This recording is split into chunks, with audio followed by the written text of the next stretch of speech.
আজকে আমি আর আমার জিজু মিলে বেরিয়ে গেছি নতুন জিজুর বাড়িতে, কারণ দিদাগমনের জন্য ওদেরকে নিয়ে আসতে হবে।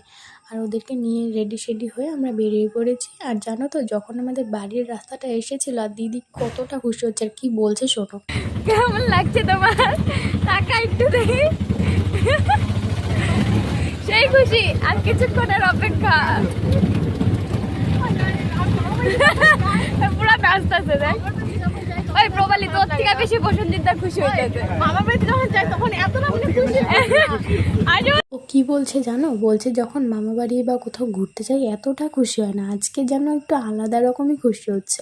তারপর গাড়ি থেকে নেমে আমি আর ও মিলে দৌড়ে এসে পড়েছি। তারপর ওদেরকে নিয়ম করে ঘরে গিয়ে আমরা রাত 2টো পর্যন্ত আড্ডা দিয়েছি সবাই মিলে। তো তোমাদের যদি ভিডিওটা ভালো লেগে থাকে তো আমার চ্যানেলটা সাবস্ক্রাইব করে দাও। Thank you for watching. সবাই সাবস্ক্রাইব করে দিও প্লিজ।